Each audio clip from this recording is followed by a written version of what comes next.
Hello and welcome to a very special edition of Sree's Sunday New York Times Read Along. Today is, of course, Wednesday, but we are in person at New York Times headquarters. And our guest is Jake Silverstein, editor in chief of the New York Times Magazine. Our host, of course, is Sree Sreenivasan. My name is Neil Parekh, and I am the executive producer and guest host of the show. We are live on Facebook, Twitter, LinkedIn, YouTube, and our Digimentors website. Please like, please comment, please share, please tag your friends. Again, we are recording this live on Wednesday afternoon. We'll be focusing on the New York Times Magazine. And as I mentioned at the top, our guest is Jake Silverstein. And I want to take a moment of personal privilege as the executive producer. Jake and I both went to Wesleyan University in Connecticut. Jake was a few years behind me in school. I was class of 95, and Jake was class of 98. So I'm going to run the obligatory Go Wesleyan banner at the bottom. We won't spend too much time talking about Wesleyan. We're going to focus on the magazine. This is a magazine issue that's coming out on Sunday. Home subscribers will get it Saturday, of course, but this is a special sneak preview of what's to come. And we want to give you a sense of what you're seeing here in at headquarters. There is Jake and Sree getting ready to do the show, and there's myself as well. We are, and there's Sree showing the magazine. Not yet. But we are really excited to be here and really want to thank everyone for joining us and for sharing this with your friends. So what we want to do is we want to turn this over to Sree and Jake and let them take it away. Sree, over to you.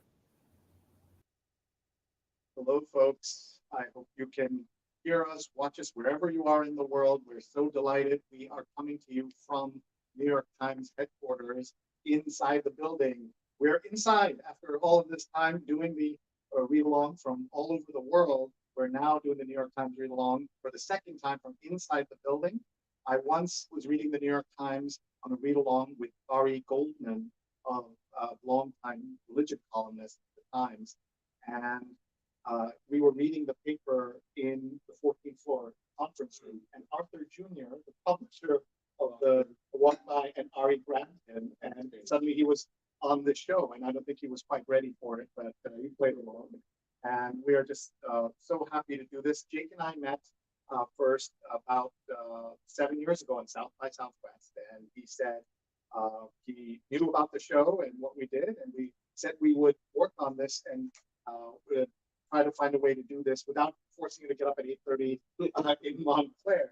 And the secret was that our friend Jennifer Lazarus, who is here. Let me see if I can show you Jennifer in a second. We're going to put her on the screen. There she is with our friend Dan Forman. And she was able to corner you in one of your children's play dates or something. And somehow here we are. So thank you, Jenny. And thank you, Dan, for being here. Jenny is VP of Business Development and Strategy for Digimentors, the organization, the company that I co-founded. And we'll tell you about Digimentors right now. Digimentors is a company that does all kinds of programs like this, including digital marketing programs, strategic communications, training and workshops, staffing and recruiting. And we do a lot of workshops, including AI workshops. I call it the non-scary guide to AI. So if you would like a workshop, please get in touch. You can see, Jake, I've been doing this so long that I used to do workshops on, this is the internet. This is the web. This is Google. And I had hair. Look at that. I had hair in those days. And now this is how I teach generative AI, ChatGPT. If you would like a workshop, please get in touch, Sree@digimentors.group. I want to give a big shout out to our sponsors at Muckrack. Please check them out. Muckrack is an incredible organization. They provide a service for everyone who's a communicator because they are built for PR professionals, but also have the world's largest database of verified journalists, more than 100,000 journalists. And you can join that for free if you're a journalist, and you pay for the service, of course, if you are a PR professional. So check them out. And we always want to thank our audience, people who are watching Carol King is watching from Tampa Bay. Thank you, Carol, for joining us. Carol is watching on YouTube. Kennedy Moore says, what an idea on LinkedIn, because we're on LinkedIn as well. And Deborah Bernick is watching, is a New York Times subscriber. And that's really important because, as you'll hear from Jay, this magazine cannot be subscribed to without getting the New York Times itself. So you will hear about that. And Stephen Kaplan, who also works at Digimentors, is here. Wonderful to hear Jake's insights on the New York Times magazines. And more shout out to the legend herself, Kathy Ryan, as well. Who's Kathy Ryan? Kathy Ryan is our long-time photography. Truly is a legend. It's a correct statement. Who has been filling the pages of the New York Times magazine with brilliant photography since long before I was here. Put it that way. Maybe we'll have maybe we'll stop by later. Ooh, that'd be exciting. We'll get a special visit later from Gail Bichler, who's the creative director since. Thanks. And we have Bob Anthony's watching from Brooklyn. Folks, tag a friend. They can watch us live now or on all these channels. As soon as we're back, as soon as we're off the air, it will run live on Facebook, Twitter, YouTube, LinkedIn, and the Digimentors.group website. And Diane Stefani is watching from New Jersey and says, thank you for the team for making this happen. And she's a fellow New Jerseyan. And folks, tag your friends, tell them we're live inside the New York Times Magazine. And we're going to reveal the cover. This is the back. The ads are important, as Jake will tell us, that ads make this all possible. But the cover will be revealed by Jake in just a moment. Tell us where you're watching from. Tell us what you're doing. You're used to watching our show Sunday mornings live. And Jake, we even have people who watch live from California. They have the newspaper lined the driveway, and they just want to know what to watch. So friends like Diana, Levine, and also our friend Doug Levy, they get up on Sundays and watch live. So that's kind of fun. And Carol says, is audio guest having an issue? So we may make sure that we'll ask him to speak up as loudly as he can, and otherwise we'll switch to this camera and we'll be okay as well. So this is a new venue for us, and we're, as you know, if you've been watching the show, we've been remote for all of these 3 years of the pandemic, and so now we are back in person. And by the way, we've been doing the show for 7+ years, almost 8 years, and we are again thrilled. We're inside the New York Times, talking about the New York Times Magazine, and so I'm going to bring Jake on here to say hello. Hi, Jake. Hi, good to be here. Thank you so much for being with us and letting us do this. Tell us what it means to be editor-in-chief of the New York Times Magazine. I mean, one of the things that it means is making sure that the operation that is able to turn out this magazine every single week. Because we are true weekly. We don't have any double issues. Every single week. It means making sure that the operation that, as you can imagine, is quite extensive, is required to make sure that operation. The point is, the summer in magazines is one of the things they get to do is to have a double issue, like at the New Yorker and other magazines. And have you ever thought about that? You say lucky guys, Well, and gals. you can't really. I mean, it's first of all, second of all, it's New York Times Sunday magazine. It's, it comes every Sunday. It's just the expectation of our readers that the magazine will be there. It's a weekly magazine, and we just really can't do it any other way. And so for people who aren't familiar, if you can believe, there are people, of course, all over the world who don't understand the magazine versus the newspaper, et cetera. They all watch it all online. Talk about the magazine, a little bit of the history of it, and what people should know about the Times Magazine. The Times Magazine was first introduced in 1896. It was the first part of the New York Times to publish a photograph. It's been used for lots of different purposes in the 100+ years since then. Back then, the type of journalism that it published doesn't bear much resemblance to the type of journalism that we publish today. There was a period of time in the mid-20th century where it was kind of more like the opinion section of the paper. You would see, world leaders and the types of people who now publish op-eds in the opinion section of the paper. You would see them in the magazine. But you also saw a lot of what we would kind of describe today as like literary nonfiction or narrative nonfiction as well. And over time, it shed some of that other element to just become more what we think of in a modern sense as a kind of proper magazine.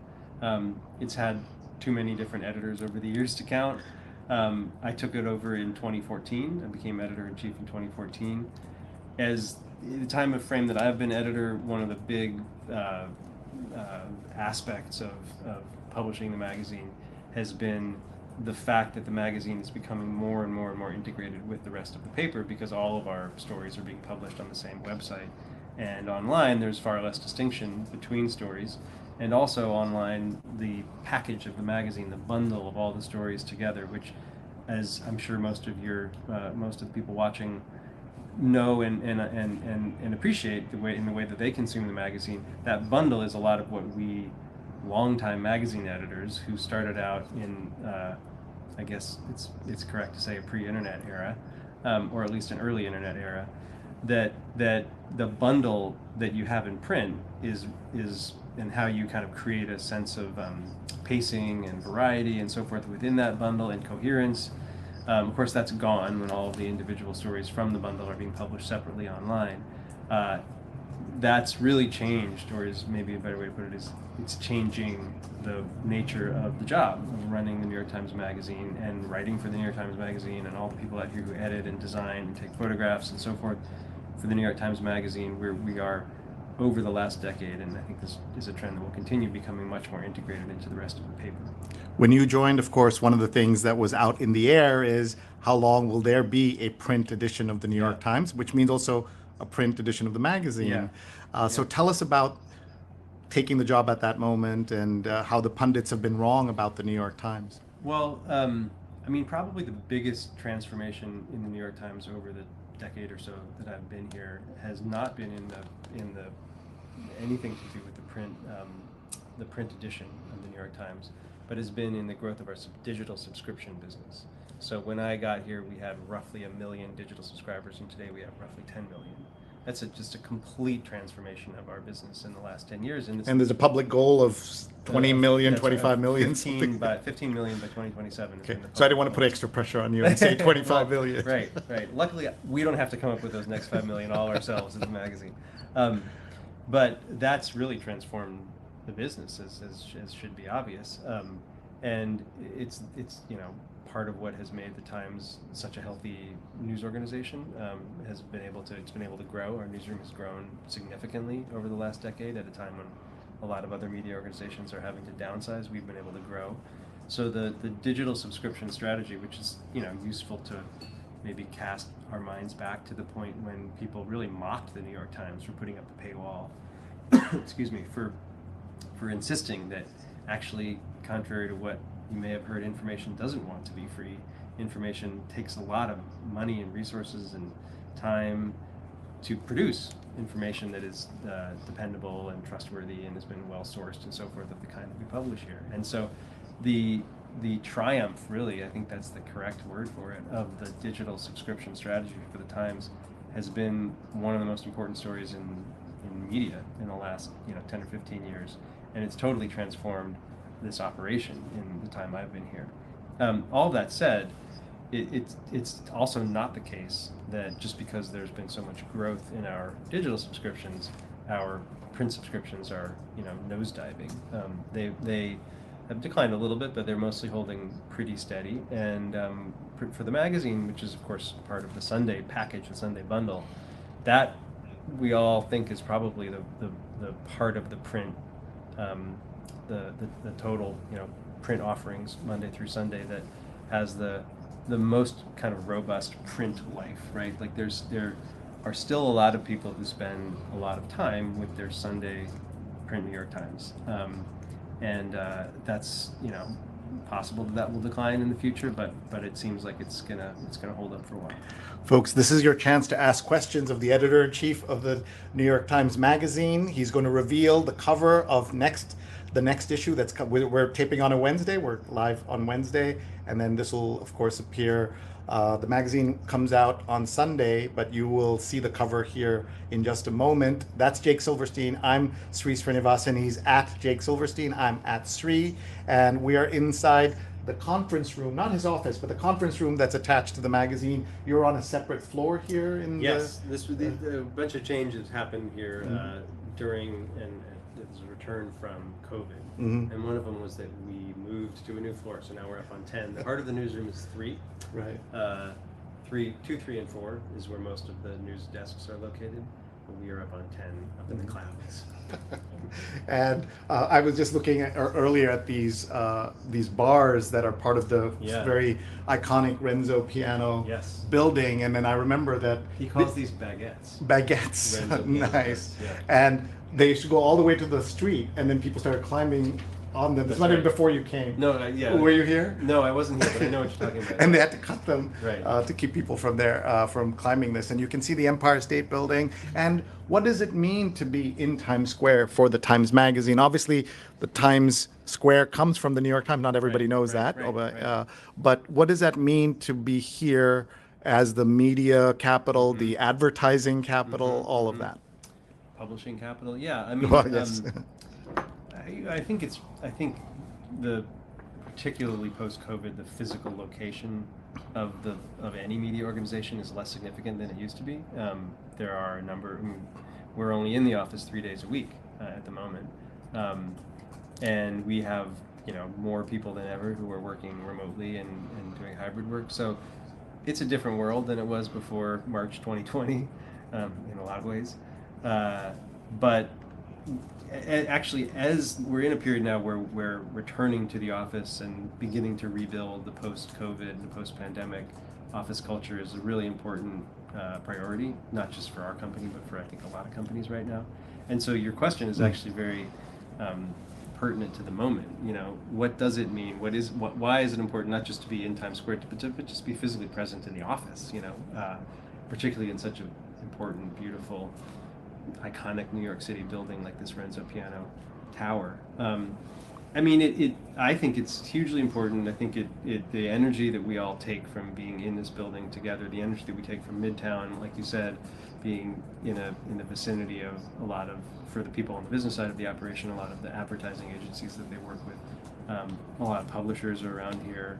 The sense of Midtown Manhattan, it's not the most picturesque part of the city, let's say, but it is a very bustling part of the city, and that energy I think is important to feeling like when you come to work at the New York Times, you're coming to work at a place that's like a kind of crossroads of a lot of different important forces in the world. And of course, the fact that this is the Times building, you folks were a few. This was again before your time. You were a little bit further north, and now you're here. And folks, we are talking to Jake Silverstein. If you have questions about the Times Magazine or the New York Times, please let us know, and we will ask Jake. So ask Jake anything. I remember one of your predecessors, or one of your former colleagues, Bill Keller, used to have a throw things at Bill. And people could ask Bill anything. So this is ask our friend Jake, and throw things at Jake. And one of the things that I wanted to share is that our friend Dr. Sujana Chandrasekhar is a huge fan, and she says she reads it all the time. And she says she misses Bill Sapphire. Yeah. So you must hear things like that, people hearkening to past years, decades, and sometime before you were even reading magazines. So what do you tell people about that, and what does it mean for a magazine to evolve and not have the exact same column, even if the columnist passes on, etc.? Right. And by the way, who's William Sapphire? Somebody's asking. I'm sure. Well, Sapphire wrote the beloved, I used to love it too, column on language in the magazine for, off the top of my head, I can't remember exactly what the time frame was of on language, but it ran for many, many, many years and was a reader favorite.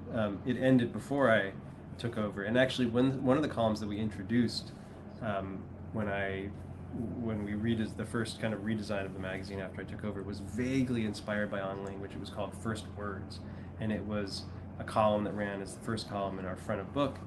It's no longer there, it's been replaced by a different column, but it ran for 5 or 6 years, and it was essentially like a close reading of a word. Sometimes it was a phrase, but usually it was a word that you had just suddenly started to hear a lot. Like either it was something that was popping up in a kind of discourse on social media, or it was something that truthiness. Truthiness is a perfect example of the kind of word that we would pick up. So that was kind of in a sense like an update, if you will, of Sapphire's old column, because you're not the only person who said that they missed it.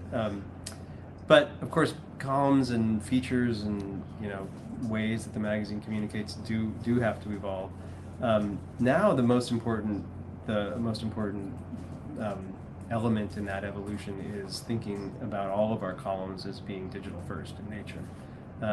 I imagine there are some readers who get most of the magazine content online, and there are probably some readers who get most of it still in print. But it is worth noting that the vast majority of people read anything that we publish online. And so when we think about a new column in the magazine now, we're thinking principally about how it's going to look online. And that actually goes obviously not just for columns, but for stories as well. We're just closing. It's not the issue that we're going to be talking about, but we're closing for next week. It's not giving too much away to say that we're closing a story that's about conflict reporting.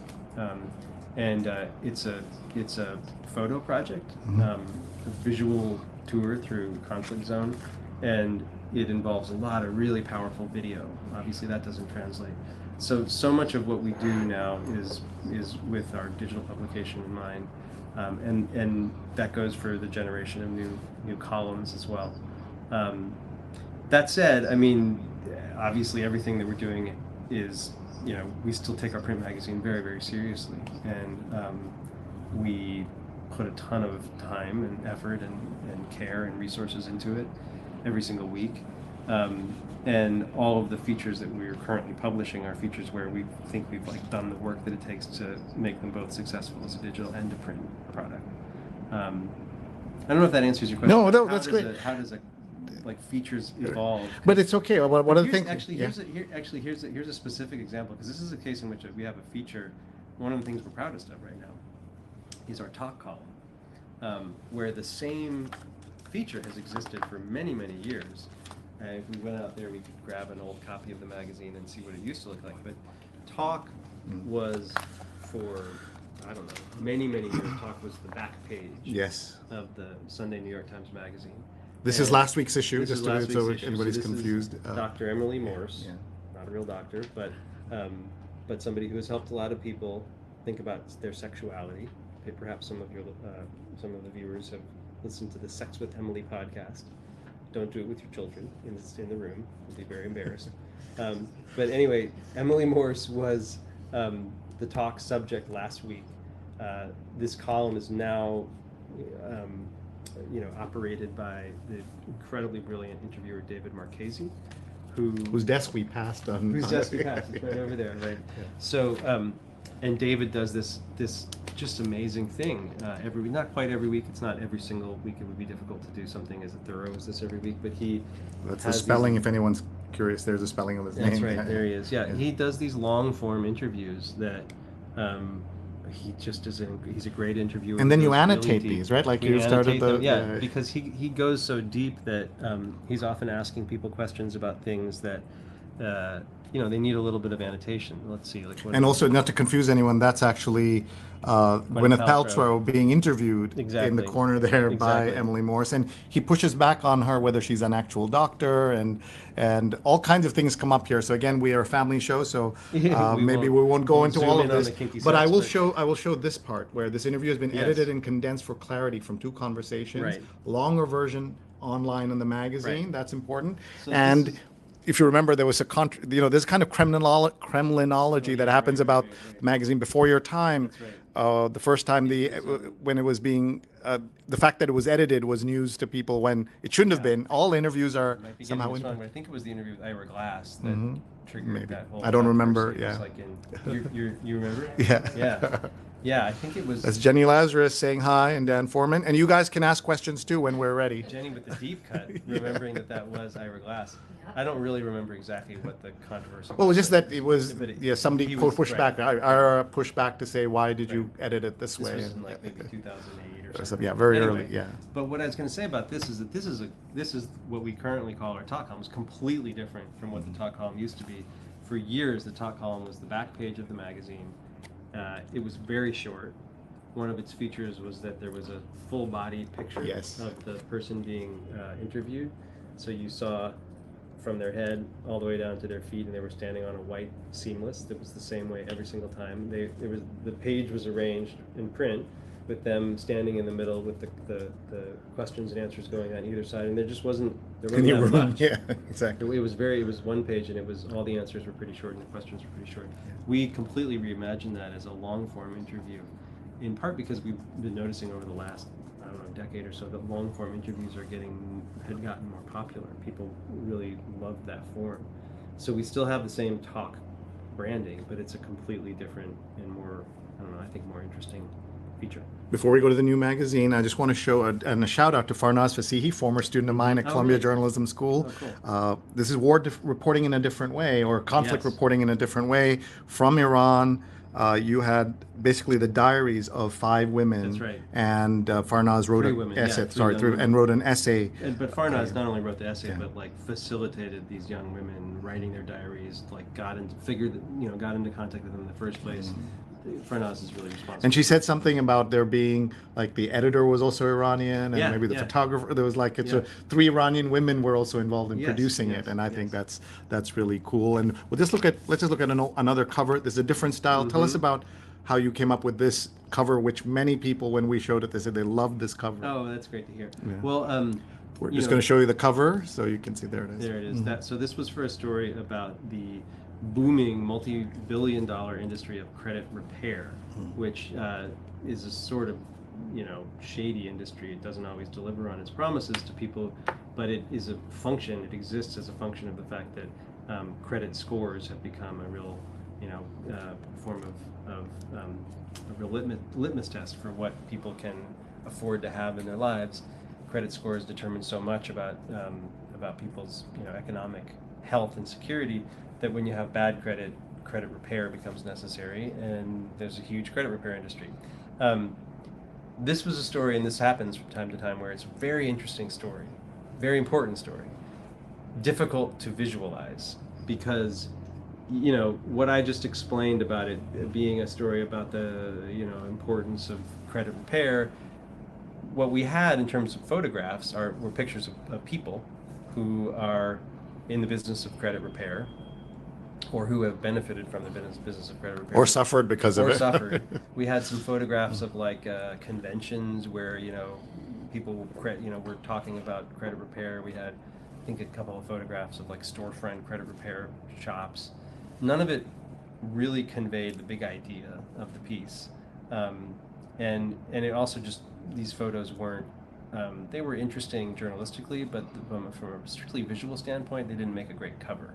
And that is something that we sometimes have to wrestle with. And it's something that the other types of journalism that is published in the New York Times doesn't quite have to wrestle with in the same way. Right?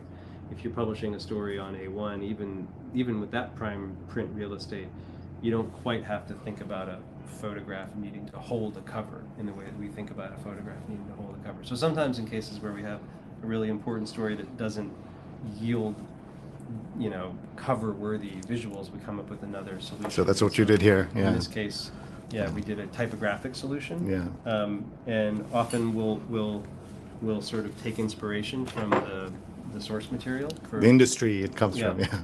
Another recent example of that was the great cover that was for Jim Rutenberg's story about the Fox Dominion Yes. trial, where we sort of aped the style of a New York Post cover with a picture of Rupert Murdoch on it. This was, I don't know, a month and a half ago or something. Sure. But yeah, we sometimes do those kinds of covers in the style of some other favorite. Yeah. Well, let's just look at the comments coming in. Here's Lisa Buckingham says, "This is terrific. Hi, Sree, and thank you, Jake, for sharing. Watching from 56th and Park. Thank you very much for watching. Tell us where you're watching from, folks. Here is Sudha Parekh, mother of Neil Parekh, says, Happy International Yoga Day and International Music Day to everyone. And she also has some questions, but before we go to some questions, I did want to have Debbie says, last week's Dreaming of a New Iran, which was the cover we saw, excellent, and love the ethicist, and we'll talk about the ethicist when we come to it. Can you add more letters to the editor? And I'm sure the the letters editor would love to hear that. So, well, one of the things that we have added since I started here was this cool feature. I really love this, where we have an illustrator illustrate these certain comments, or sometimes it's tweets, or sometimes it's comments posted on the site, which can end up being a real thrill for the commenters to see sometimes it's they themselves are depicted by the cartoonist. This is Giacomo John Marini, who's just an incredible illustrator who does a lot of different work for us. But that does cut into the amount of space that you have for letters. Yeah, so. And we should also talk about the importance of white space in print. Yes, that really matters, right? Absolutely. That's why you have that. Well, you see this sort of this grid that was created here, where you have this one long, slender column. That was part of the redesign from. You see it come back here. And here, yeah. Do you have a name for this? All these things have names typically. I actually don't know if we have a name for this grid, but this is all part of the. There's the ethicist. We'll be talking more about him in just a moment. So I think people are waiting for the reveal. Okay, so right. Here we go. So tell us what you're about to do. You mean, well, what are you going to, forthcoming weekend's cover. So it's interesting because at this point, Wednesday, everything, I believe, with one exception, from this issue has already appeared online. But interestingly, the one thing that has not appeared online yet is the cover story, which is what we're about to reveal. But it's just that was not the case in the past, right? It was not the case in the past that by Wednesday, before the magazine arrived, truly everything would have posted. Things started going up online last weekend. So anyway, so this coming weekend's New York Times Magazine. Ta-da! The trillion-gallon question. California's dams are vulnerable and thousands of lives hang in the balance. How long does the state have to avert disaster? By Christopher Cox. I presumed you hadn't memorized the exact headline. Yes, thank you for reading that. Yeah, I don't know if this is totally coming through perfectly, but this is just an enormous a flow of water, of white water, coming out of and there's your skinny spillway. Column. You're right. Coming out of spillway. This is a story. This goes online tomorrow. So this is a story where the online version, this basically the same picture. It's a little different in terms of the orientation of the camera. Is a video online. Oh. So just gushing water. That'll be amazing. It's really cool. That amount of water is quite a sight to behold.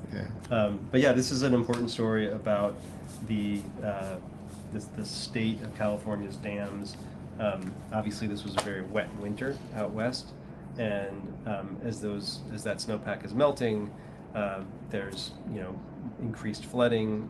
There's been a lot of rainfall too in the spring out in California, and this is a piece that it's not just about this particular season and its rainfall. It's about the state of California's dams more generally. It starts with the story of the Oroville Dam, which had a catastrophic failure that was averted in the end in 2017, but that woke a lot of people up in California too. And so the Seven Oaks Dam in the San Bernardino. This is one of the other dams we photographed. Sometimes. And the spillway of the Oroville. Yeah, it was on the cover, exactly. Spencer Lowell for the New York Times. And we should talk about the photography throughout. Absolutely. And feel free to shout out any and every one that you. And since we're looking at the table of contents, it's maybe a good moment to talk about the strategy behind the table of contents photograph, which of course is something we have to decide on every week. And we could look at the previous 2 weeks too. We always try to pick a photograph for the index that is just intriguing, right? So like this is from the credit repair story. So you see this says Credit Life. Then over here we have a photograph of a Spanish former spy who is going to prison and who's made all these secret recordings during his time as a spy that have turned Spanish society upside down. And then here we have a very weird kind of futuristic, almost abstract shot of one part of a dam in California. We try to use the table of contents for evocative, intriguing images that don't tell you the whole story, so you kind of go, what the heck is that? And you want to turn to see more. And this is the writer Charlie Savage. Yeah, so this is a feature that we do every week called Behind the Scenes. It's pretty obvious what it is. But this is not necessarily about the cover story. This is about a different story in the issue. And it's actually a funny situation. So this is Charlie Savage, who is a national security reporter for the New York Times. Very serious guy. Very serious job that Charlie has. In an earlier life when he was in college in the 90s, he wrote this is one of the stories in the issue this week. He wrote a piece for an alt weekly. This is in 1995, four or five. He wrote a piece for an alt weekly about a phenomenon that he learned about on an early internet message board dedicated to fans of Pink Floyd, which he is, or he was. And the phenomenon was something that's called the dark side of the rainbow. Perhaps some viewers are familiar with it. And this is that if you watch The Wizard of Oz and you listen to the Pink Floyd album Dark Side of the Moon at the same, it's synchronized at the same, starting them at the same time, it really seems as if the music has been written to accompany Dorothy's adventures. And so is it an investigation of that process or meditation? So Charlie wrote a story about this. Right. So Charlie did it. First of all, he this early internet days, he sees somebody on a message board saying, "This is a crazy thing. If you line these things up, it's crazy." He does it in his dorm room. He's in college, and then he thinks this is cool. He writes an article for a print alt weekly. This is 1994. Then he takes that article and he puts it on. You can see here the digital treatment of the story. He puts that on his personal website, which he was coding himself. It was a very rudimentary early one. And because of that, it becomes what at that time was a sort of viral, would pass for a sort of viral phenomenon, was people passing this around and hearing about it. Eventually got reported on MTV News. It became a big deal. And now it's a thing. It's a thing that, Probably has a Wikipedia entry. It definitely has a Wikipedia entry, and it's sort of followed Charlie around, even as he's become this very important national security reporter for the New York Times. It's still something that comes up in his Wikipedia entry. It's something that comes up when he's introduced to give an important speech. That he's sometimes credited as being the inventor of the phenomenon known as the dark side of the rainbow. But he did not. He was following an internet. He was a popularizer. Yeah. He was sort of he may be catalyst or something. He was perhaps should get credit as being a discoverer, but he didn't invent it. Anyway, this being the 50th anniversary. 1 second, we're going to play some audio here if we can. Yeah, Let's sure. see.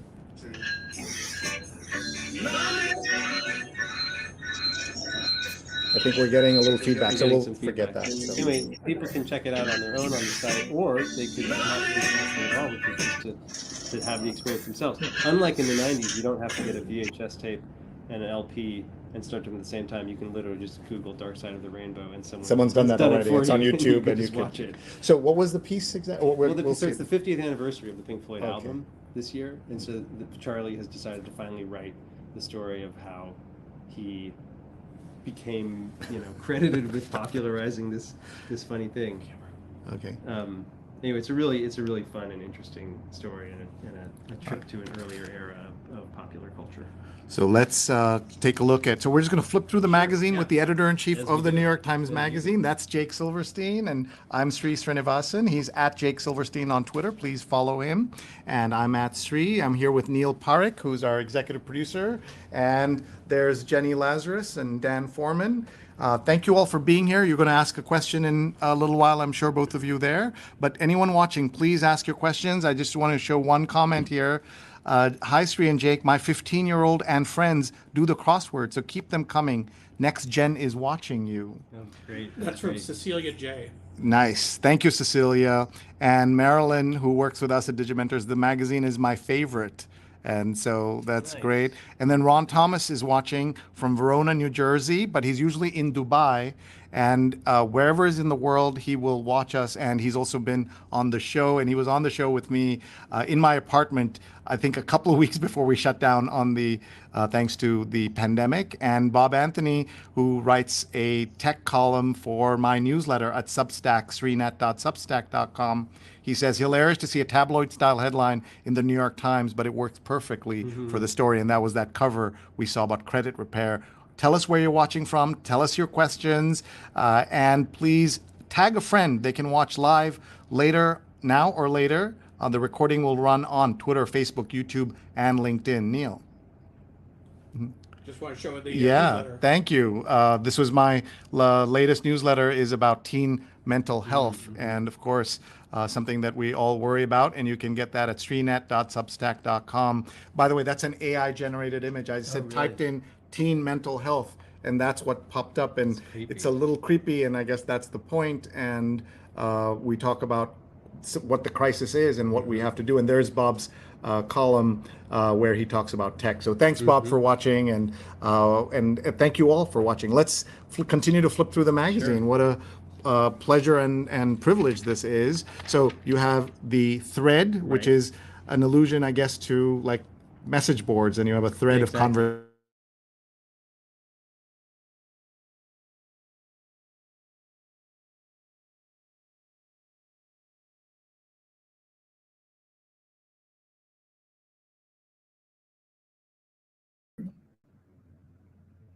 Go ahead. Go ahead. Okay, so I mentioned earlier that there was for a while a leadoff column in our front of a book called First Words that was sort of loosely inspired by on language. So that column was a close reading of a word, as we were talking about earlier. That was replaced a few years ago by this column, which is called Screenland. And Screenland is kind of it's a similar idea in that it involves a kind of a close reading of a text. In this case, the text is a piece of video.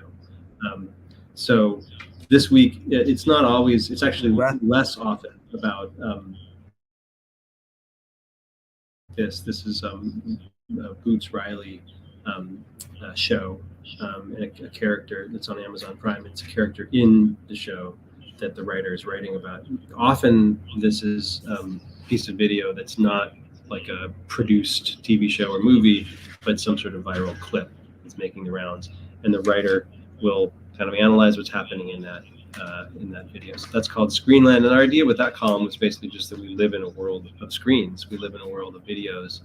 It's a kind of lingua franca at this moment, and so we should have people analyzing video as part of it.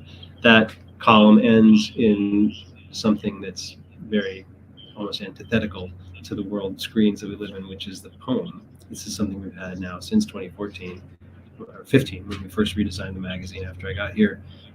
It's a weekly poem. What I like about this poem or this feature is that it's not an original poem. So we're not poetry editors choosing a poem based on original poetry that's sent to us. We're choosing a poem from a recent poetry. So this is a poem that has already been published generally, or is about to be published in a book of poetry. But let's be honest, how many people purchase books of poetry? Not a lot. And most of the readers I would guess that most of the readers of the New York Times Magazine, even that readership, even them, yes, is a very literary readership, are probably not filling their bookshelves with new poetry volumes. What you may not know, Jake, is that we read the poem every week. Yes. Online. Without prep, and I say that only poets should read their own poetry, or scholars of the poem. Right. So if it's okay with you, I'm going to butcher it now. Sometimes I butcher even the name of the poet because I'm reading it cold. But you'll tell us a little bit about the poet and Anne Boyer in a minute. So I'm just going to read this. It's nice and short. Condition for Retention by Jennifer Nelson. Today the sun feels like such a gift. The idea we roll around it means all gifts are self to self. Ear to the wrist, blood must grunt all day or relax when no one listens. I keep beating the ground to distribute what it saved from the thunder. I apologize to Anne, Jennifer, and everybody else, and to you, Jake, for reading it cold like that. That's great. Okay, so now tell us. Well, so every year we have a different, since we've been doing this feature, we have a different, what we call poetry editor. It's typically a practicing poet. And they once had the poet laureate of the U.S. and then future That's poet right. laureates. We've had Natasha Trethewey, Rita Dove, Terrence Hayes, Matthew Zapruder, Naomi Shihab Nye. It's been the great. It's been great. The greatest hits of American poets. Yeah. And what they do is they sift through. Basically, publishers send them books and say, "This is a book of poetry that's about to come out or just came out," and they pick. Thank you for existing. Right. Well, what we like about this is that it brings attention to poetry, and poetry doesn't get enough attention. Sure. So Anne Boyer is our current poet laureate, and is probably most well known to readers as the author of this incredible book about cancer. We're going to take a pause right there because we have a special guest. Hello. Gail Bichler, the creative director of the magazine. Thank you. Maybe I'll just pull a chair. Please. Yeah. Yeah, let's see. Hi, Gail. Thank you so much for joining us. Thank you for being with us. Yeah, he's bringing. Yeah, an editor's work is never done. Even has to move the chairs. This is the second time we've had a surprise guest when doing the read along from the building. The first time was Arthur Jr., the publisher. So you fit right in. Yes, you are. So introduce us to our guest. Well, so Gail has been the creative director of the magazine since 2014. Is that right? Yeah, that's right. The summer of 2014, Yeah. and before that was here for how many years? A number of years. That was when I got here. Yeah. But About you 10 predated years. me. 10 years. Yeah. Long time. In the design department, and We need to find the first day of Jake, and what does 10 years of being the editor do to Yeah, you? right. Yeah. But Gail has been running our design department now for about a decade, and in that time has just become like truly one of the most celebrated creative directors, and runs one of the most celebrated art teams in the business. Every year it has become embarrassing even how many awards that our art team wins during the awards season from the Society of Publication Designers. They just had their awards 2 weeks ago, 3 weeks ago, Yeah, 2 weeks ago. Mhm. And Gail's team won for the third year in a row. Second, I think. Second year in a row, Yeah. design team of the year. Never correct him when he says 3. So when it's time for analysis, review, Anticipating he next. keeps remembering that. Yeah. Anyway, we could go on and on, but suffice it to say, us editors are just incredibly lucky to get to work with as talented a visual journalist as Gail, who makes our stuff look so good. And we, one of the things that makes the magazine a magazine really is that there's an intense amount of collaboration between me as editor and Gail as creative director, and we think a lot. I was actually telling them earlier about this cover, the bad credit cover, and how sometimes we have these stories that are journalistically very important, but they don't really yield a great visual for the cover. And I would say sometimes Gail is at her best when trying to problem solve in situations like that. Often some of the most brilliant typographic solutions that we've had that Gail has come up with have been the result of that kind of a challenge. So. And we've been actually discussing design throughout this process, including I wondered even if you have a name for the skinny column that you seem to have done all over, including in the magazine, if that has a name yet, Does that have a name? or I mean, the Gale. How about no. that? I cannot take credit for that.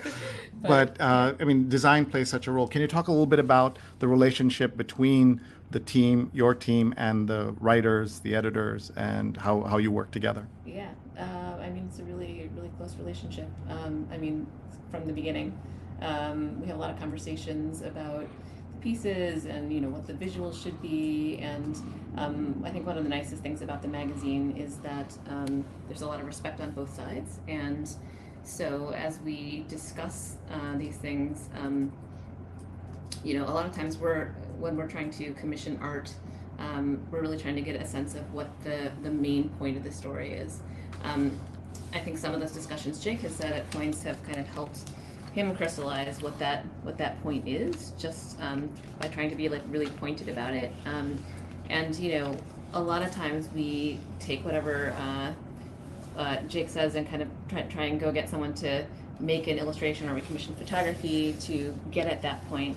But sometimes we actually come back with something that doesn't quite fit that point, because there's sometimes a number of ways into a story, and then there's a kind of negotiation. A lot of times, your team will write language that goes with the image, and so it kind of goes both ways. But I think one really important thing is that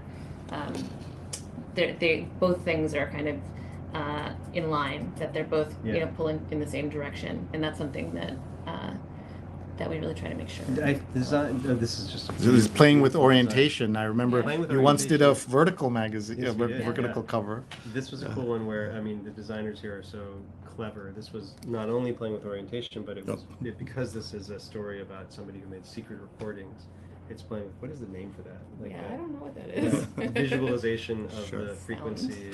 Yeah. But just to follow up on what Gail was just saying, the thing about design, It's called The Spy Who Called Me, by the way. Great Yeah. title for the story. The thing about design is that design is sort of where all of the, behind the scenes thinking, like it's where the rubber meets the road, kind of, right? It's like if a story can't get like boiled down into something that will actually make sense to a reader who's encountering it for the first time. That's what design does, right? Like design is like the reader who knows nothing about the like 6-month process that went into creating the story and isn't just picking up the magazine and is going to see it. What are they going to see? And is it going to make any sense to them? And are they going to like it? And is it going to be exciting? And is it going to feel original? All of that is the design, the work of design. And so sometimes because design has to answer those really pressing questions, they have insights about what the essence of a story is that's going to really grab somebody, that is really useful to us editors. And then we take that back and we go, okay, fine, you understood the story even better than we did. And then we go back and we sort of work that into the edit. That's really cool. Gail, what are some of your favorite covers that you worked on? Oh gosh. Or is it like your children? It's hard to pick. How does that work? Yeah, no, I have a lot of favorites. I mean, some recent ones. I did like the therapy issue. Just I like strong concepts. We'll see if we can pull up some of these issues as you speak. So the issue doesn't stay fully online, or how does that work? Like the Times Magazine, when you go to that page, it replaces, or does it push all the content down? It pushes it down, but there is a link you can find your way to. It offers a gallery of the covers. It's really fun to just look at that, because you can look by year. You can just skim through all 52 covers. Oh, nice. Year and the next year. And we were saying earlier, like David Remnick gets to take double issue and Jake doesn't, and same with your counterpart at all those magazines. What's that like to be among colleagues in the magazine world who all get a summer 2 weeks respite and you don't? It's making me angry as you're talking about it. But, no, I mean, it's just part of you get used to it. But the truth is that it's really is a blessing. I mean, this same thing would be true, I suppose, if we had 50 weeks a year instead of 52. But the fact that we get to take 52 shots, it just frees us up so much to try things, to not feel like every cover has to. I mean, partly this is the fact that we're not on the newsstand, so it's not like every cover has to sell, but also every cover can be totally different, right? Yeah. Because there's 52 of them, so there doesn't have to be. If there's only 12 covers, you kind of have to do you end up doing the same basic thing each time. I mean, even if you have sometimes illustration and sometimes because you can't take too many chances, because you have to sell on the stands. Too much variety when there's only 12 slots is kind of weird. And so I don't know. The fact that we have 52 shots just gives us so much. Does it make you feel any better? Yeah, I mean, it does. Well, I mean, even I think too, just what Jake's saying a lot about. There's so many of them, and they move so quickly that they really do. You do feel there's something about the pace that's pretty great, and you get to make so much stuff, and it also allows you to be a little bit freer in terms of taking risks. Not only because we're not newsstand, but also just because if you don't get this one right, then there's the next one, or so there are so many opportunities that you feel like it's okay to. So here Neil's pulled up some of the covers, so we'll just I guess slide through them if you can. Oh, cool, yeah. So we're looking at the 2023 archive. Oh, yeah. Stop us on anyone. Okay, so this one right here on the left, that's the therapy issue cover that Gail was talking about. Although, I remember this cover where the therapist and then all their the idea was clients. that it feels, this is not scientifically proven by data, but it feels like there are more people in therapy than ever before. Right. And so we were trying to capture that. Especially if you live in New York or on the Upper West Side, it definitely feels that way. You can go down to the next row. Yeah, next row. You'll see the cover we were talking about earlier, the Outfoxed, the New York. I love that. There you go. Really nice one. That was a really nice one. I thought this is a great example. The one on the left is a great example of the kind of cover that I think Gail excels at, which is the conceptual illustration. So it's a little hard to tell at that size, but that was a story about essentially the demise of or the decline of Twitter. Yes, thank you, Mr. Musk. Thank yes. you, Mr. Musk. Oh, yeah. And so the idea of like a bird's nest that looks kind of like ratty and old and like kind of funky, with like trash, mixed into it, but you can tell it's perfect. Tell it's the Twitter bird because of the blue feather. That's just a classic Gail Bichler. Yeah. Although that is actually not my idea. That's Pablo Delcon's idea. But I love that kind of Yeah, idea. feel free to shout out your colleagues too. Yes. This is such a team effort. I remember this cover of the baby, so iconic, so striking, and the title of the magazine sort of faded into the back, so you make the picture stand out. Is that Yeah, it faded more than I thought, even. But it was still legible. Right. And don't you also do, some, if I'm not mistaken, some issues you do multiple covers as, or you've done that in the past. It's been a while, but what is that like when you, and they do that in other magazines also sometimes in order to get like, split run, is that what it's called? Yeah. I'm trying to think. It's probably the Great Performers issue. Yeah. Was the last time. Yes. Yeah. Right here. Yeah. Yeah. December 2011, 2022. Oh, that's what we're looking at. So those are four Yeah, those are different four covers. different Wow, covers, look yeah. at that. Yeah. That's looks like a Jolly Rancher colors, Yeah. right? The one right next to that, there was another brilliant Gail concept. I know you didn't This was- actually make it, Yeah. but you. Todd St. John. generated it. Are you talking about the lives they lived? No, well, that No. one was great too. But I was That was talking about the fantastic. cardboard illustration.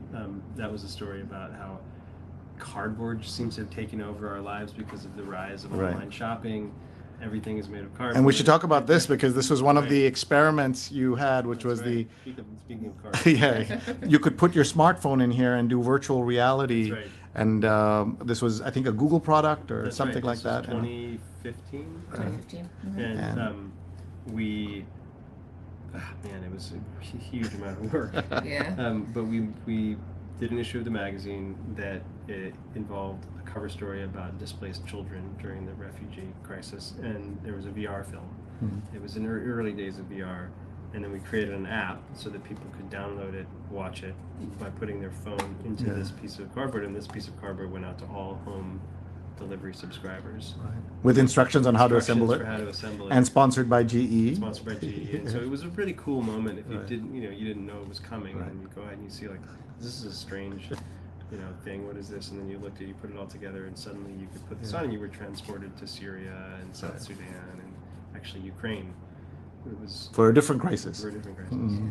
or an extension. Yeah, of the and same there were, crisis. folks, that's Gail Bichler. This is Jake Silverstein. We're talking about the New York Times Magazine. We're flipping through the issue with both of them. And we also looked at some covers. Is there one more cover you want to point out from the archive here, Gail? You want to just flip Well, a little bit? Yeah. I wanted to point out, if you don't mind, the issue you did on the lives they lived, Yeah. which is an annual issue where you focus, on people, notable people who have passed away in the course of the year. Right. And then this year, Last in year. 2022, or well, last year, the most recent Yeah. version, you focused on children who had died from gun violence. That's right. Can you talk a little bit about how that issue came together? The decision making or the thought process. I mean, it was very moving to read those stories. Yeah, it was really moving to put together too. It was hard. We started thinking about doing that after Uvalde. We wanted to think about like, how do we do an issue? We've, as you can imagine, we have had impulses over the years to take the Lives They Lived issue, which is, as you say, typically about notable people who've died. So it's kind of, even though it's about death, it's an issue that people look forward to. It sounds a little weird to say, but because you get to remember, sometimes it's a favorite actress who has passed away that year, or a musician, or somebody who was a pop cultural figure of some sort. So it tends to be a beloved issue by subscribers because of the nostalgia involved. It's often a lot of good writing about these folks. So we've had the impulse in the past to use that issue, that space, for something that's a little more, it's a little bit more about the news of the year. And we had like a kid who died speaking of the refugee crisis a minute ago, we had a young person who died in attempting to migrate from somewhere. I can't remember the particular year that we did that.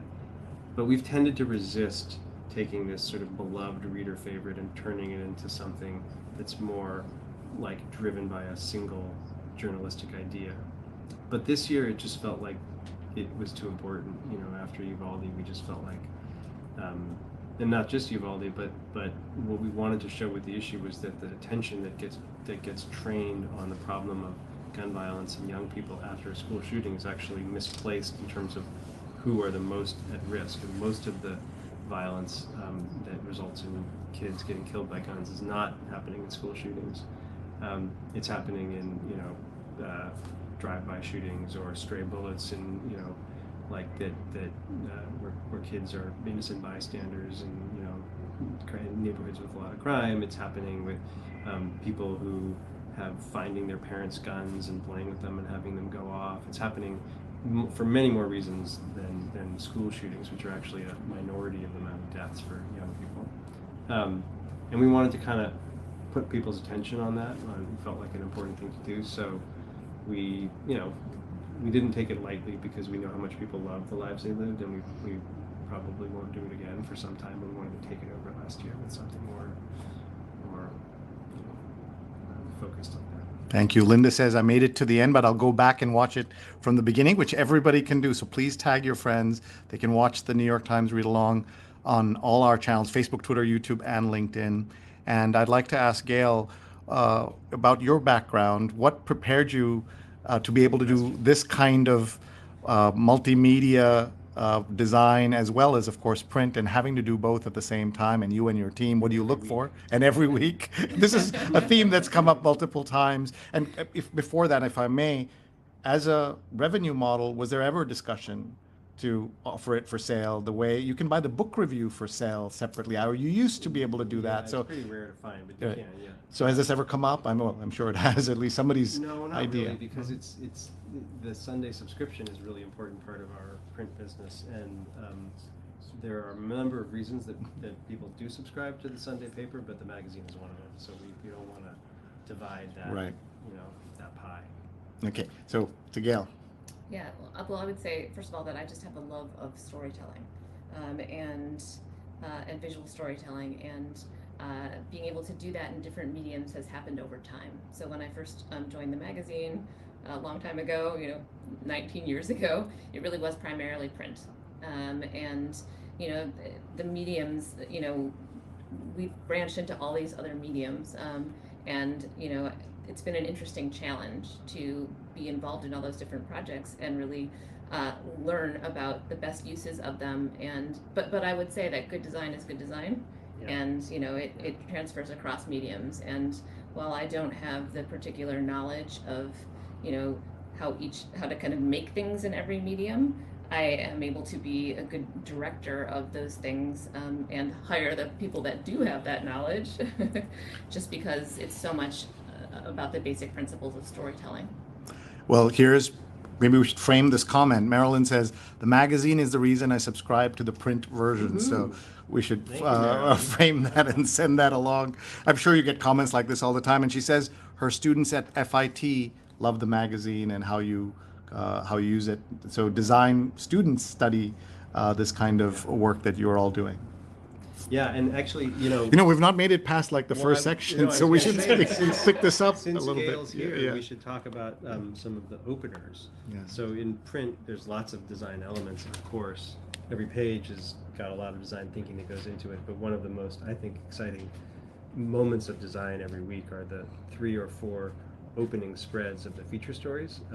It's where you get to see typographic work, you get to see the cool relationship between design and photography. And it's always different too, so there's always a sense of I don't get this myself because I see it come together, but as a reader before I came to work here, I always loved these spreads because they were always surprising. Like how are they going to handle it this week, Yeah. And So I would also say just the way that the team works on this, we have so many talented designers, and each one of them takes a different story every week. And so there's a lot of variety in it, both in them responding to different types of content, and also just the different ways that they work and the different strengths that they bring to the magazine. And that's what I think really makes for a rich experience, having all these different voices, both in the writing and also in the visuals.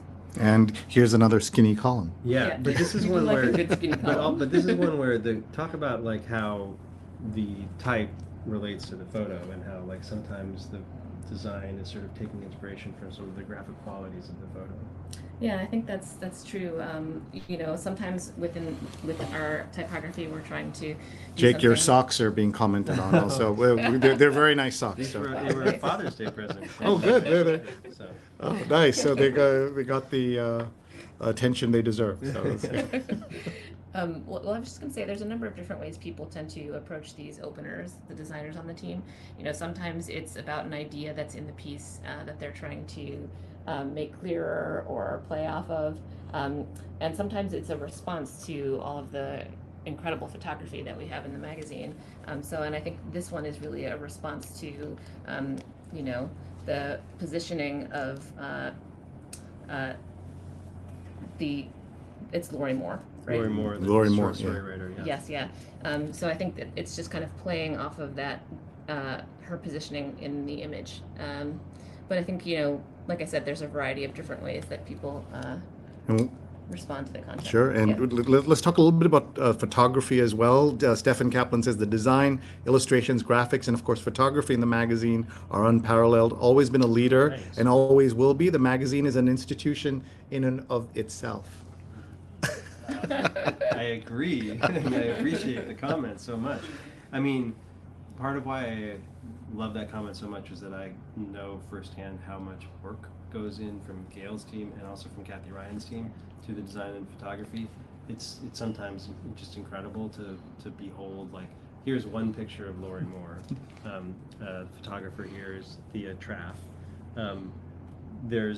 Is there another picture of her? Not in print, I don't think, but there was maybe another one online. But there's a very wonderful photo shoot gets put together that results in some really beautiful photographs of Lori Moore in this case. And then all this effort goes into this. This is a great photograph of Samantha Irby, who was the talk column this week. This is the talk column, unlike the features in the magazine, is always shot by the same person, Mamadi Damboya, who has been shooting it for 4 years now. Yeah, and actually it switches back and forth in between photography and it's occasionally illustration, which Occasionally, is something that we started to do during the pandemic. Right, if we can't get to the person Right. to photograph them, we've sometimes had to do that. Yeah. Samantha Irby says it's okay if you want to hate your body. The tyranny around loving yourself is bonkers to me. That's so interesting. Yeah, And Neil she's a showing the Lori comedian. Moore on the cover, Yes. the digital version. Yes, yeah. Lori Moore will not confess. And- Yeah, Samantha Irby's a comedian, TV writer, and her one of her kind of funny motifs is just getting people to admit what a mess they are. So let's go to the ethicist. Speaking of people who are have lots of issues to deal with, my husband is in his 70s and won't quit his job. Can I make him? So we're not going to. Normally, I ask our guests to answer this question before we read the answer. yeah. So we're not going to do that with you since you know the answer. But tell us about Kwame and his relationship with the magazine, and then Yeah. we'll talk also quickly about John John Hodgman. Hodgman. Yeah. So the ethicist is another one of these columns that's been through many iterations. I'm sorry, do you need to go back to work? You said you would stop by. And we want you The to, boss is asking questions. we want you to He's, stay, but I don't want he's you to feel telling like me, you- telling me to go back to work is what I'm You have getting. to Believe this is work. You might have thought you were only stopping in for 2 minutes or something. Anyway, please stay if you want to. You have For to. now. Okay. So the ethicist has been around for a really long time. It was pioneered by Randy Cohen, the original ethicist back And had a nice little illustration of his, Yes, looked like a yes. Where's Waldo kind of early face. 2000s, I think it was, Yeah. maybe early 2000s, mid 2000s. Yeah, I think something like that. When we redesigned the magazine in 2015, we tried what I can now say was a terrible idea, which is that we turned it into a 4-person ethicist team that had a podcast. I remember That this. then, out of the transcript of the podcast, we created a column. And the reason it was a bad idea was because since there were 4 people, every possible answer to the question was surfaced among those 4 people. And so there was nothing for readers to disagree with, which is the Right. thing that people like most of all Right. about the ethicist column is to rail against the ethicist for having the wrong answer. So we had sort of taken that away from readers by having 4 ethicists. So we scrapped that after, I don't know, Yeah. a year or 6 months or something. By the way, I just wanted to say thank you for the name withheld. In the old days, they used to run occasionally the names, Yeah. and I used to always think it's a bad idea because in this and the etiquette column, people can guess from the initials Right, and things right, like this. right, And so right. I think you now mostly do name withheld or Yeah. only name withheld, and I'm in favor of that. And Anthony has been doing the column now for a while. Mhm. I guess I don't exactly know, maybe about 5 years.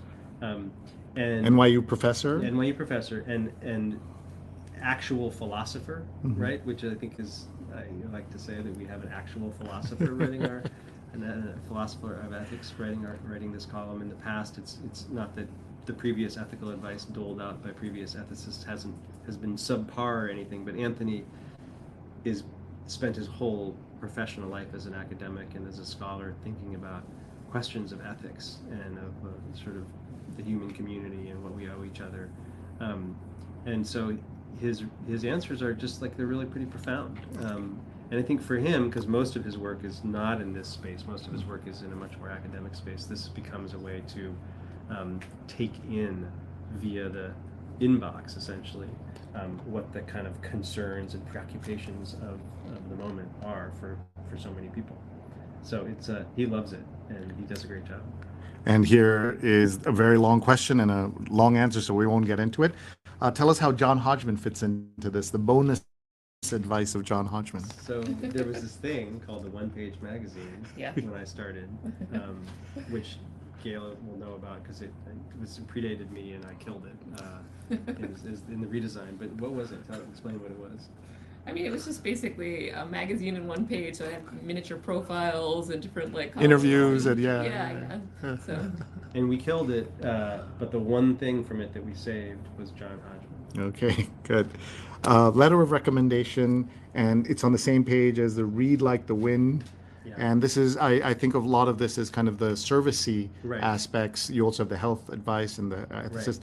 Talk about how this works together. Yeah, so we sort of, one of our terms for this is cracked service, or sometimes we like to call it wire cutter on acid. Basically, it's not real service. It's not like, what are the 5 best vacuum cleaners or something like that. It's like, it's a recommendation, and it's a recommendation often of something that you can't buy.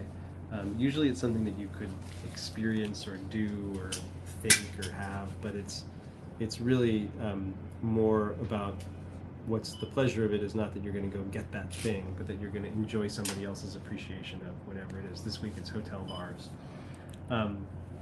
And then this is sort of helping you find your way to a new book. And kind of a Cliff Notes, like a very tiny Cliff Notes. And Post-Normal? This is a column by David Wallace Wells, who writes often about climate, public health, technology. He's has a great newsletter that people should subscribe to on all those topics, and he writes on a monthly basis for us about the kind of post-normal future that we are rushing headlong into. And the food section, or the food pages, 2 pages, Eat by Eric Kim. Yeah. A taco in Technicolor. Golden pineapple and a deep red marinade make these fish tacos pop. Anyone who knows our executive producer, Neil Parekh, hates pineapple pizza. That will get him really upset. He's there taking some pictures now.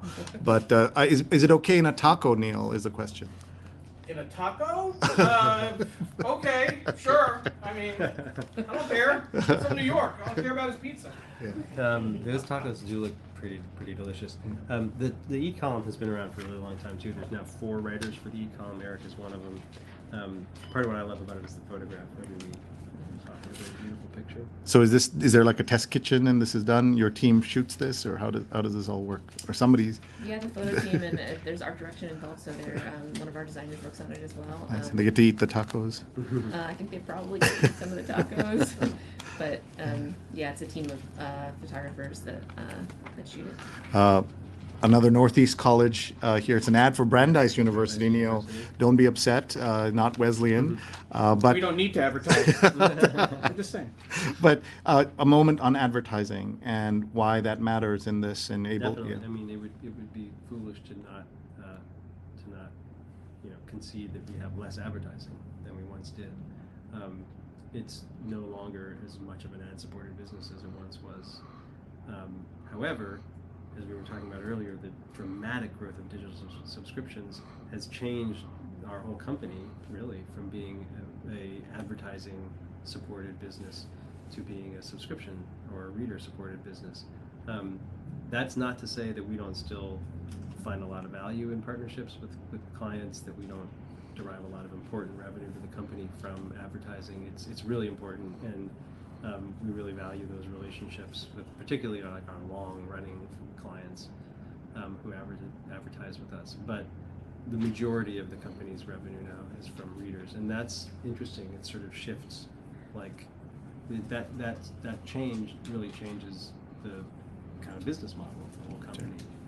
But there used to be magazine issues that you would announce in the paper that this maybe before your time, we're going to be doing this topic, and then people could advertise against We still, that. we still have, we call those our special issues. We have 12 of them a year, 12 or 13 of them a year. Yeah. By the way, we're not going to hold you, we're not going to blame you for this, but Linda says, I wrote a piece for the magazine on kids' playgrounds, which got bumped when George Bush invaded Iraq. I just remembered. I apologize. Yeah, exactly. The trillion-gallon question. And this was the cover we were talking about. So, And folks who missed it, you're seeing this first. It's not on digital yet. It'll be on tomorrow on the website, but you're seeing this first here. yeah, and it's just a great opening spread. Yeah. Great photography. Great And- photography. Cool, big blocky yellow type. And color matters in everything you do as well. So talk a little bit about that. And sometimes you use black and white photography over color. How do you decide when? Well, our photo department, oftentimes it's based on who they're commissioning, and I think it's also calibrated to what we're covering. So there's a lot of different considerations that go into that. Certain photographers, their work tends to be in one, either black and white or color, and so it really just kind of depends both on what the topic is, what the mix is in the issue sometimes, Wow. and who the best person is to shoot it. And do the word editors fight you when you try to give a whole page like this to or double? Do you call it double spread or spread? What do you call it? Double Spread, truck. Yeah. Wow, the story goes on for a little longer than usual. Yeah. And Well, it depends. Sometimes when we have a really visual story, we'll Right. we'll ask for more pages. Right. There's definitely a little. Even more than I thought. Yeah. Finally it ends. There's a negotiation that happens, I would say. I mean, there's so much of the planning of the magazine is in like the 3 weeks before it's completed, and during that time we will start to get back the photos for a story, and it's too bad Kathy's not here because we could give Kathy a hard time for the thing that always happens, which is that when there's a really good photo shoot, like this dam story, there was a really good photo shoot, and Spencer Lowell did an amazing job. They'll beg and plead, can we just have more pages for this story? It's Sometimes they'll come recruit me. Yeah, because you could be the go-between. Ask Yeah. for it. Yeah. I mean, of course, when we think about publishing these stories online, of course we have endless space for them. But yeah, we often are, in terms of the print magazine, we're sort of figuring out the construction of the magazine based on questions like how good is the photography? Sometimes it's fine, does the job, and sometimes it's just spectacular. Yeah. I worked at a magazine in India a long time ago, and we'd put up on the wall these, what your counterparts would draw, pages, I don't know what you call them, but those dummy pages and all that. Now it's all done online, but you do anything on a wall now. Yeah, we do. Okay, you and do. if you walk by our department, we have a conference room where we have a couple of special issues still up on the wall. It's nice to look at stuff that way. I feel like you can kind of see the whole thing online, but if you really want to understand how it's going to look in print, you've got to print it out and look at it like on paper. Jake did a really good job describing this story. Maybe you can tell us about what your team was doing. This is Charlie Savage's story on the inside story of my strange role in the most 90s phenomenon ever, watching a 30s movie, The Wizard of Oz, while listening to a 70s album. And so they looked like you had a lot of fun even pulling this together. Yeah, actually, so we wanted to work with, visuals from the film, and also, and we weren't exactly sure how we were going to do that. We considered, illustrating some of it, or doing like some kind of photo collage, but Matt Curtis, who for a while worked here as a freelancer, a designer, came up with the idea to project the movie onto the wall and film it and add this kind of noise to it that The visual noise. is meant to But that's like that that's just such a cool example of the kind of creativity that this design department will come up with, right? Like somebody's thinking, if I project this onto the wall in my home, in my studio, and then film it, what did he use to film it? I'm not sure exactly, actually. Film it, I can create effects that will, speak to speak to the story, speak to the content. I mean, it's just that kind of like ingenuity and creativity is like so special, and it's kind of rare too. Yeah, and I think it's a way also to have visuals that relate to the story, but then also are a little more artful, Sure. and add a little bit more meaning. So. Patricia Kitchen says, so much fun to watch this conversation. Oh, great. And I think we're all having such I a will good just say time. one last thing about this, which is that this was a rare instance in which we were able to evade the prohibition on puns. Oh, let that sink in. Okay. I was looking at different words. So whose prohibition? Yours? No, there's kind of a New York Times. The New York Times sort of frowns on Or puns. is that right? Yeah. Is that because of the dad joke I don't know, possibilities, or? it's just, I mean, they do happen from time to time, but they're not encouraged. Okay. I do have a question about this particular story. So much, there's a question of whether you're digital first or print first. For this story, which obviously is built upon the interplay of the visual and the audio, was it a print first or was it a digital first exercise? Well, I think it was a digital first exercise in the sense that the digital design of this story, which involves clips and involves the stuff that Gail was describing about this designer, Matt Curtis, who had this concept of projecting it onto the wall and then filming it. He did that not principally to generate these still photos, but to generate little video clips, which are Online. Yeah, it was definitely digital first. Okay. Our friend Dan Forman's here, and he's a TV guy, but he's sitting in on this magazine opportunity to chat. So tell us, you have a question? About the visual relationship. But first, what a great find for the New York Times to have you two stewarding this institution. We all just rent these institutions, and you're driving it well. But my question is sort of a little bit two-part. What % of the time are you guys in sync about the art, about the visual presentation you're going to make? And can you tell us about one time when you really didn't agree and how that was resolved? And can I just say, Dan, while they're thinking about that, Dan, you're backlit, so you would have killed me in our TV days if I was standing in like that. But I mean, if you thank really you. want the best answer to that question, I should leave and Gail should. Like the newlywed game. I We can tell should you how things are resolved, which is what Jake says. I didn't say that. What % and what's one story? No, I mean, like, here, let's say this. How often are we in alignment? Let's answer at the same time and see if it's You mean like a percentage? No, just like always, sometimes, or never. Okay. 3, 2, 1. Always. Always, yeah. Oh, okay. See? But you didn't give like a most of the time option. What's one time that you didn't, and how did you resolve it? I mean, I could think of. You can I could think of one. Only one. Because I lost Yeah, my. which example do you want to choose? That's what you have to think about. Which of the one examples do you want? How did you resolve it? No, I don't know if this is a good example because I don't know if I can. I think there's sometimes there's a conflict between like wanting to do some kind of a graphic treatment or conceptual piece versus like an existing photograph. And Well, what's your example? the one thing I was thinking about was the story that we did. I'm trying to remember. It was on politics, where we ended up using a local politician as the cover, and I really wanted to do something that it was like a concept that we had mocked up. That do you know? I'm not doing a very good job of explaining the story. Was it the Los Angeles County DA? I don't think it was Los Angeles. Queens?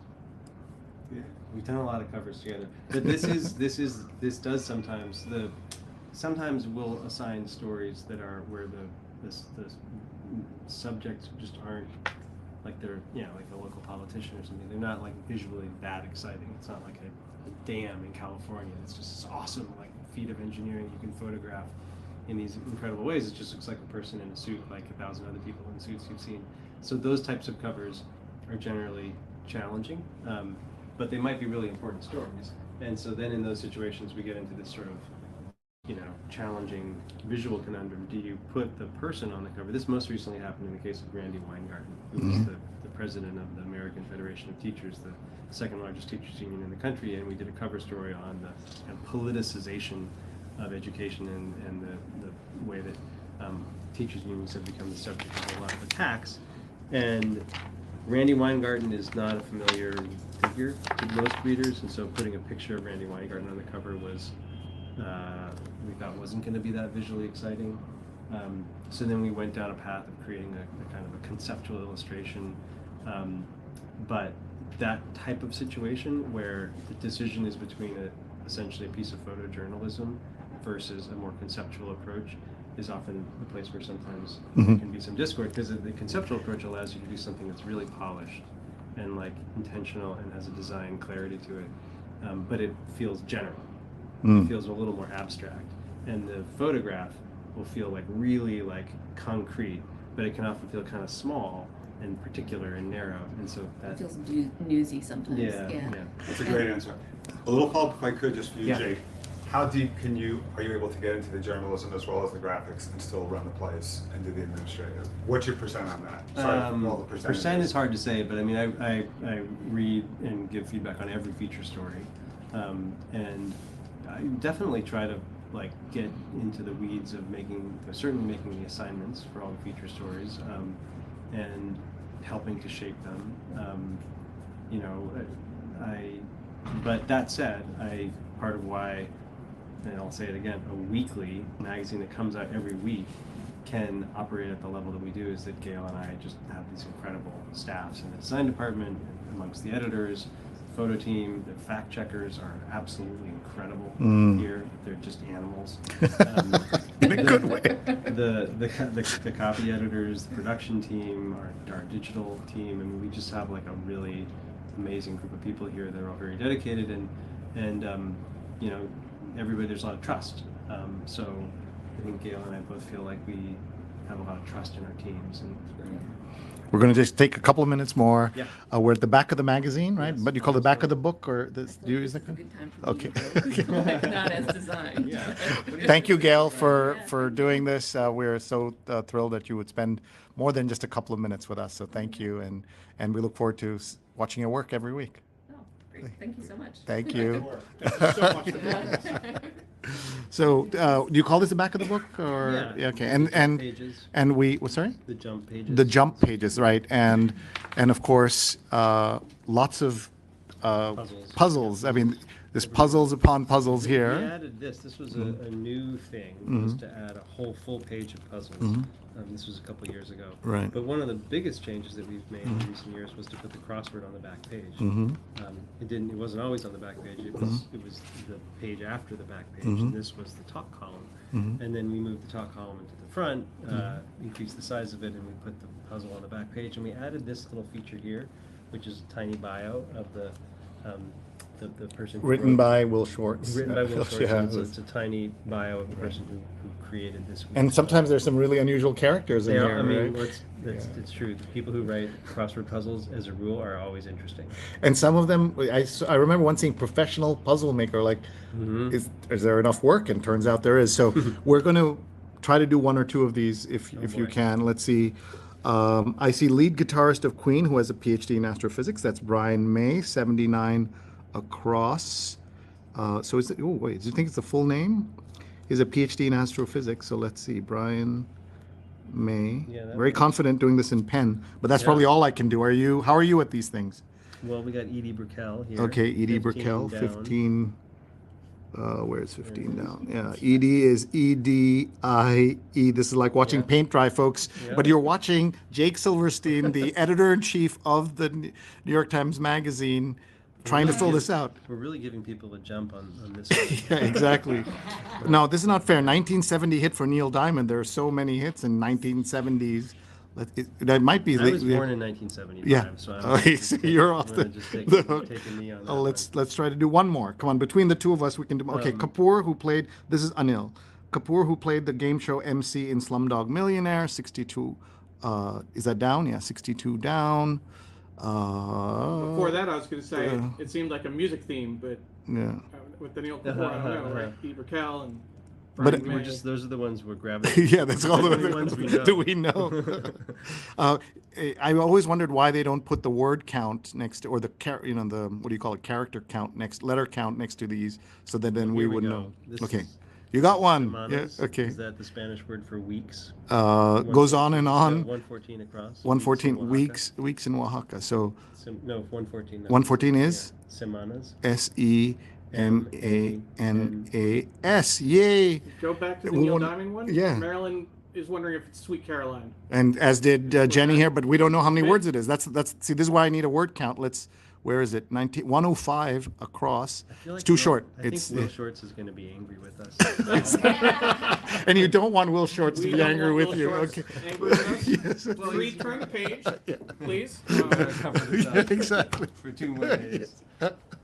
But tell us why you have so many puzzles in there. And People love puzzles. right. I mean, who doesn't love puzzles? Obviously- Jenny's saying. I do them all. Yeah. Do you do the Every- crossword Yeah. so you can do Saturday? Well, can I do? Okay. It takes a while. Well, if you can finish it. And there all, are I'm some impressed. holes. I'm impressed. Robert says that's why I limit myself to the New York Times mini crossword. I love Yes, the the minis are great. The The minis minis are are great. Obviously, Wordle has been a total sensation in the last couple of years. Yeah. Spelling Bee. Oh, as well. Oh, spelling. Yeah, spelling is her favorite. We should get the games editor on here. Linda says, I cover my ears and go nah, nah, nah when my husband asks for my help on the crossword. And how do these crosswords work with the daily crosswords? How does that, are there coordination? It's the same team. Same team, It's the but you team. just Will run it here. Shortz oversees Yeah. all of that. We're just, I mean, we don't create the puzzle. Right. There's a games team that does Right. that. We're just the print home for it. Right. But you are, for example, we went to the home of Amy Verschup to read the 52 places you will go. Yeah. Unfortunately, it was in January 2020 when this is the travel editor, as you know, her home.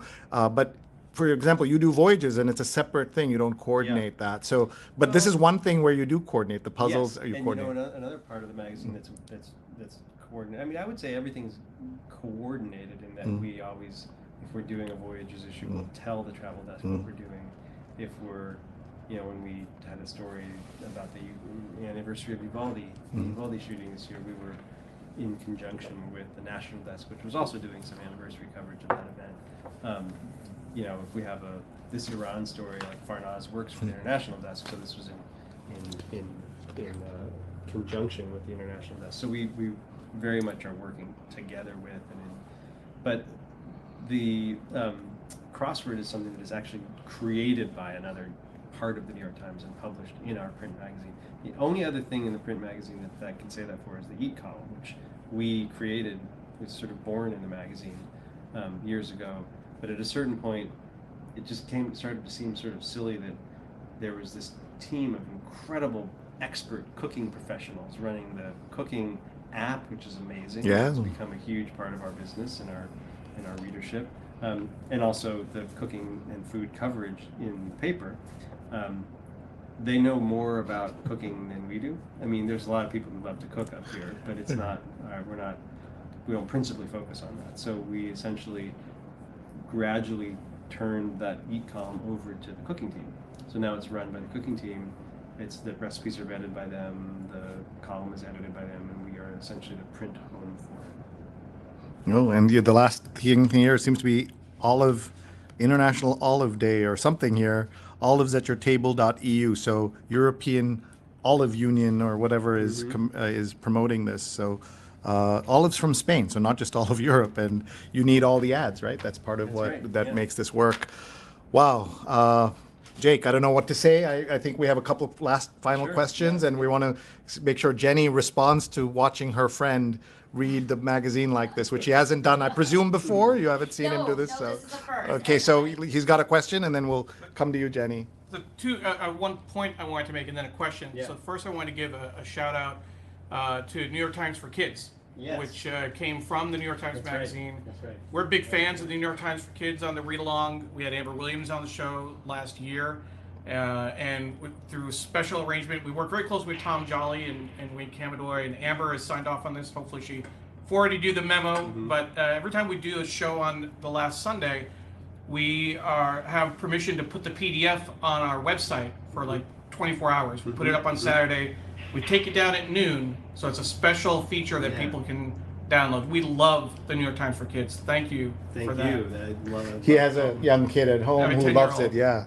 The question I wanted to ask you, when you were talking about how the New York Times Magazine coordinates with other departments, on the editorial side, it's somewhat of a silo. You have your own thing going here. Right. But what about the business side in terms of advertising and all that? Does the advertising come from a larger kind of advertising team, or is there a separate Yes. magazine? So we no longer have like section-specific ad sales teams. In the past, there would be like a dedicated team just for the magazine. Now there's category teams.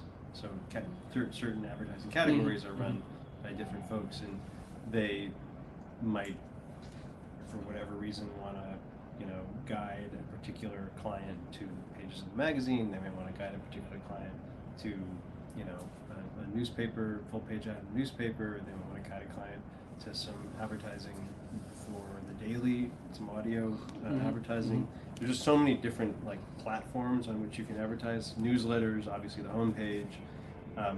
The audio app, that was just launched. There's so much. So the people who are selling ads are kind of working with clients and then finding the best place to place those ads throughout the.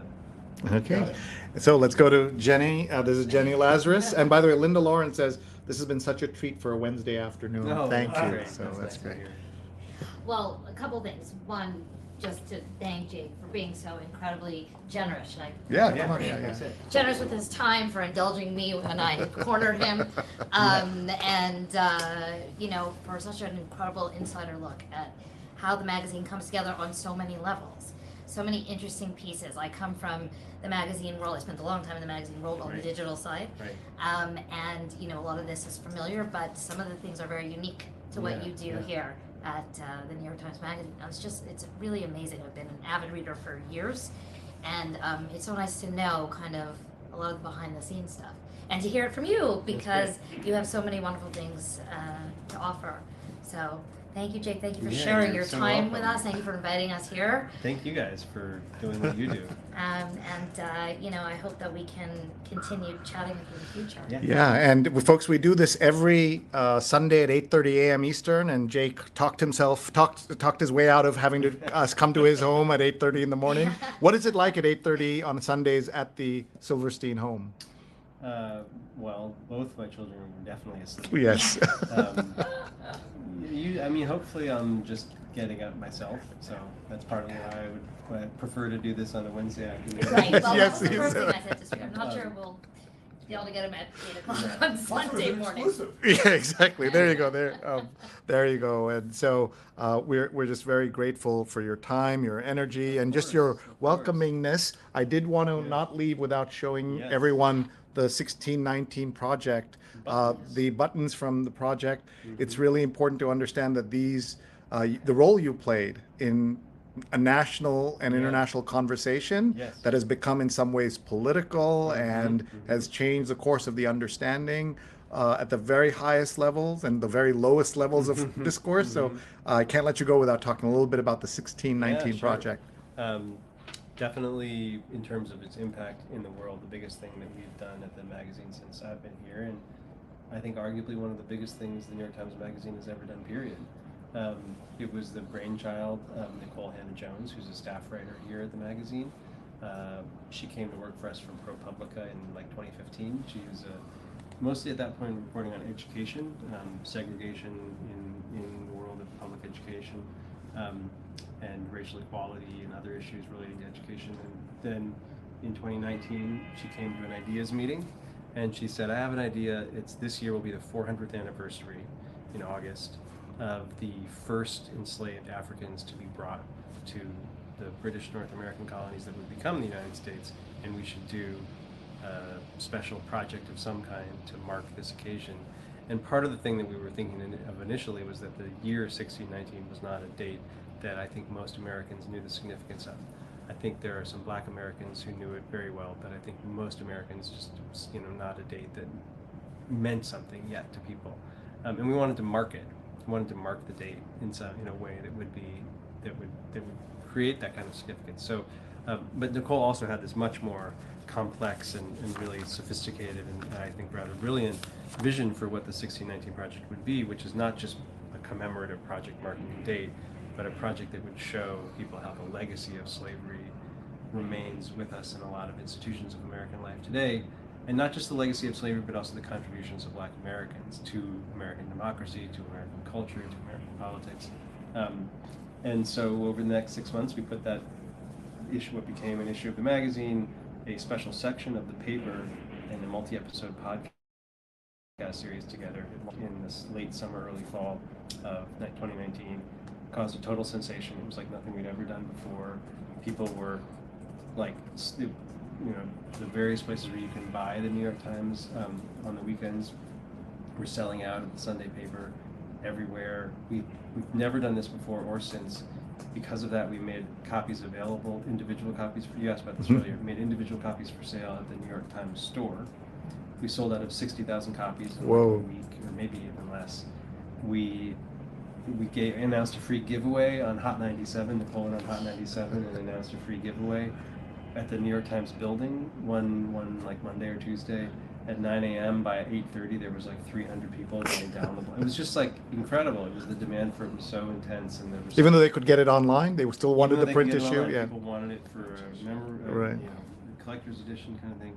And then, of course, it also, there was a critical response to the project, stuff, principally from kind of political angle, but there were also some historians who disputed some of our interpretations. It became a subject of debate within the world of academic history, and that was all in 2019. We then brought out a book in 2021 where we took the concept of this, and Nicole worked on this book with myself and Elena Silverman, who's an editor here, and Caitlin Roper, who's another editor here, and another Montclair resident. Yeah.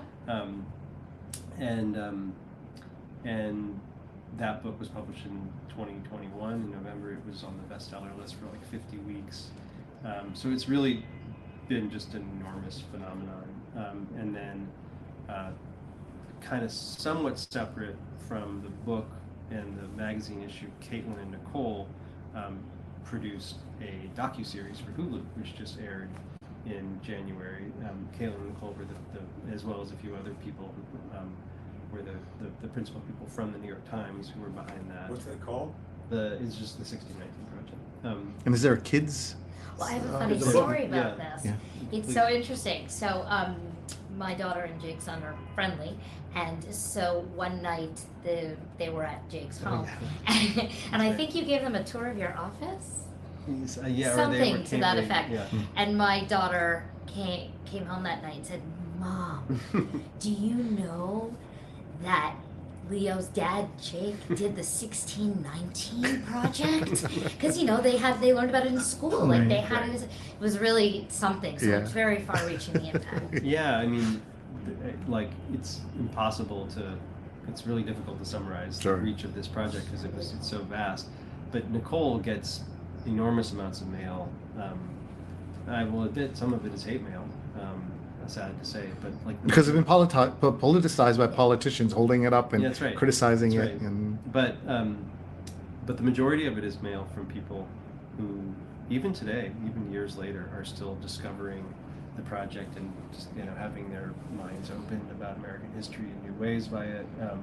It's really it's just been it's really changed, I think, the way many Americans think about the country's history and the persistence of racism and racial inequality in the country today and what its roots are. I want to say that Neil understood the importance of this long before I did. That week, we had a special edition of the New York Times Read Along with our friend Sonny Slaughter, focusing on the project, and he's put a link to it so people can go back and watch it. And it became a touchstone for so many of us who aren't in the African American community to understand through the lens of this story, and it was so powerful, and I know you're proud of it. I'm very proud of it. Yeah. Really, truly, just an incredible project to have been a part of bringing into the world. Something I think I'll always be incredibly proud of having. And when did you know this was going to be? Well, you made it big also by the energy you put into it and the resources. But in that summer, when did you say, okay, this is going to be all hands on deck? There was a period of maybe a couple of months after Nicole originally brought the idea forth, when she and I mentioned her editor Elena Silverman were developing the idea further. They hosted a meeting that Nicole pulled together with a bunch of historians to generate ideas for the project, and there was a few months where it was kind of like getting started, really, and like developing and brainstorming and stuff. As that started to to move into like actual assignments getting made, and writers were doing their thing, and we started to envision how it would come together. I would say maybe by May or June, and it was going to be published in August. It started to become apparent that this was going to be a huge nice. deal. Nice. But even then, I wouldn't say that, if I'm being honest, we understood quite what the long-lasting impact of the project would be. How could we? Sure. Because it's been so huge. Yeah. It's special to us too. It really is, means a lot. And we've come back to the topic several times, with some of the updates that you've done and talking about when the Hulu docuseries came out, et cetera. So thank you again. And it really is.